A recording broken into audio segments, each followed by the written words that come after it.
இப்போ நம்ம பார்க்க போகிறது டாபிக் என்னன்னு பார்த்தீங்கன்னா DDL and DML comments in DBMS. So இதில் வந்து டிடிஎல் கமெண்ட்ஸ்னால் என்ன, டிஎம்எல் கமெண்ட்ஸ்னால் என்னன்னு பார்க்க போகிறோம்.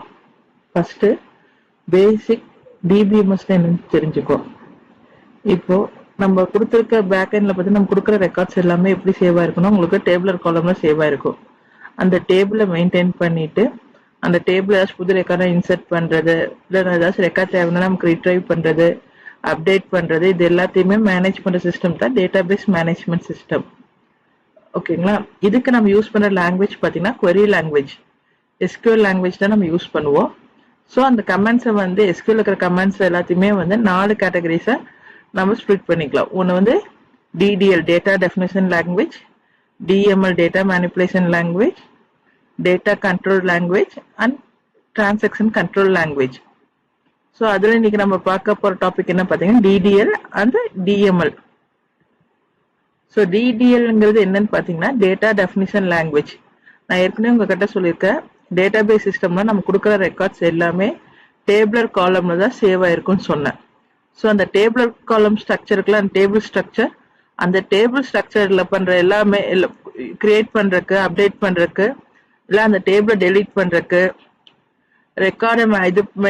ரெக்கார்டை ரிமூவ் பண்றதுக்கு, இது எல்லாத்துக்குமே நம்ம யூஸ் பண்ற கோடிங் எல்லாமே எது கீழே வரும்னா டிடிஎல் கீழே வரும். ஸோ அதுல என்னென்ன கோடிங் வரும் நம்ம பார்க்கலாமா. கிரியேட், இந்த கோடிங் இருக்குன்னா நம்ம ஃபர்ஸ்ட் அந்த டேபிளை கிரியேட் பண்றதுக்காக நம்ம கொடுக்கறது கிரியேட் டேபிள் நேம். ஸோ கிரியேட்டுங்கிற கோடிங் எதுக்கு, create a new database object like table, view or index. Next நான் ஒரு டேபிள் கிரியேட் பண்ணிட்டேன், அந்த டேபிள் ஒரு ஸ்ட்ரக்சர்ல நான் ஏதாவது சேஞ்சஸ் பண்ணணும். ஃபார் எக்ஸாம்பிள் 4 காலம் இருக்கிற மாதிரி கிரியேட் பண்ணியிருக்கேன் அப்படின்னா எனக்கு அது 3 காலமா வேணும், இல்லை 5 காலமா வேணும் அப்படின்னா அதுக்கு நான் என்ன பண்ணா ஆல்டர் பண்ணுவேன். ஓகே. நெக்ஸ்ட் எனக்கு டேபிளே வேண்டாம், ஸோ அந்த டேபிளை நான் பெர்மனண்டா டெலீட் பண்ணணும் அப்படின்னா we go for drop. Next எனக்கு டேபிள் வந்து அப்படியே தான் இருக்கணும், பட் டேபிள் இருக்கிற டேட்டாஸ் உள்ள இருக்கிற ரெக்கார்ட்ஸ் மட்டும் நான் ரிமூவ் பண்ணணும் அப்படின்னா அது பேர் truncate. It remove all records from the table. Next rename, நான் கிரியேட் பண்ணப்போ ஸ்டூடெண்ட்டுக்கு நேம்ல டேபிள் கிரியேட் பண்ணிட்டேன். இப்போ எனக்கு ஸ்டூடெண்ட் டீடைல்ஸ் சொல்லி டேபிள் பேர் சேஞ்ச் பண்ணணும் அப்படின்னா அதுக்கு நம்ம போக வேண்டிய coding rename. So create table எப்படி பண்றோம் பாருங்க. கிரியேட் டேபிள் நேம், நீங்க என்னென்ன காலம் வேணுமோ அந்த காலம்ஸ், அதோட டேட்டா டைப், பிராக்கெட்ல அதோட சைஸ் கன்ஸ்ட்ரெயின்ஸ். ஓகே. எக்ஸாம்பிள் பாருங்க, நான் இங்க என்ன பண்ணிக்க ஸ்டூடெண்ட் ஒரு டேபிளை கிரியேட் பண்றேன். Create table student open 3 bracket, அதுல என்ன டேட்டா கைஸ் வாங்க போற அப்படின்ட்டு ஸ்டூடெண்ட் ஐடி. ஸ்டூடெண்ட் ஐடிங்கிறது அவங்களோட ரோல் நம்பர் மாதிரி. ஸோ அது எப்பவுமே இன்டீஜர்ல இருக்கும். So integer. நெக்ஸ்ட் அதுக்கு நான் பிரைமரி கீ செட் பண்றேன். நெக்ஸ்ட் நேம், அது வந்து கேரக்டர்ஸ்ல இருக்கும். ஸோ வேர்கர், அதோட சைஸ் நாட் நல். நெக்ஸ்ட் ஏஜ், அது நம்பர்ஸ்ல தான் இருக்கும். So int. அதுக்கப்புறம் டிபார்ட்மெண்ட், அவங்க எந்த டிபார்ட்மெண்ட்ல படிக்க போறாங்க. ஸோ வேர்கர் 30 இது கொடுத்து என்டர் பண்ணீங்க அப்படின்னா உங்க டேபிள் கிரியேட்டர்னு சொல்லி உங்களுக்கு ஒரு மெசேஜ் வரும். ஓகே. நான் இப்ப டேபிள் கிரியேட் பண்ணி முடிச்சுட்டேன்.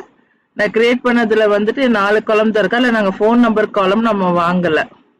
ஸோ இதை வந்து நான் இப்ப வந்து என்னவா பண்ண போறேன், ஃபோன் நம்பர் காலமா வாங்க சொல்லி ஆட் பண்ண போறேன். அதுக்கு alter table name student, add column phone, varchar 15, வேர்கருங்க டேட்டா டைப் 15. நெக்ஸ்ட் என்ன பண்ண போறேன், நான் ஏஜ் வந்து நம்ம இன்டீஜர்ல போட்டிருந்தோம், அதே வந்து ஸ்மால் இன்டீஜர் 2 டிஜிட்குள்ள வாங்கணும் அப்படிங்கிறக்கா ஸ்மால் இன்ட்னு சொல்லி நம்ம மாத்துற டேட்டா டைப்பை. Alter table student modify column age small int. ஓகேங்களா. நெக்ஸ்ட் அந்த டேபிள் காலம் நம்ம கிரியேட் பண்ணிட்டோம். இப்போ எனக்கு அந்த டேபிள்ல வந்து பர்டிகுலர் காலம் மட்டும் வேண்டாம், நான் கிரியேட் பண்ண ஃபோன் காலம் மட்டும் வேண்டாம் அப்படின்னா ஆல்டர் டேபிள் நேம் ட்ராப் காலம் அந்த field name. Next drop table name. Next DML பாத்தீங்கன்னா டேட்டா மேனிப்புலேஷன் லாங்குவேஜ். அதுல நீங்க என்ன பண்ணலாம், ரெக்கார்டை செலக்ட் பண்ணலாம், புதுசா ஒரு ரெக்கார்டை நீங்க இன்சர்ட் பண்ணலாம், இல்ல நான் கொடுத்துருக்க ரெக்கார்ட்ல டேட்டாஸை மட்டும் நம்ம அப்டேட் பண்ணலாம், இல்லைன்னா அந்த ரெக்கார்டை வந்து நம்ம டெலீட் பண்ணலாம். ஸோ அதுக்கு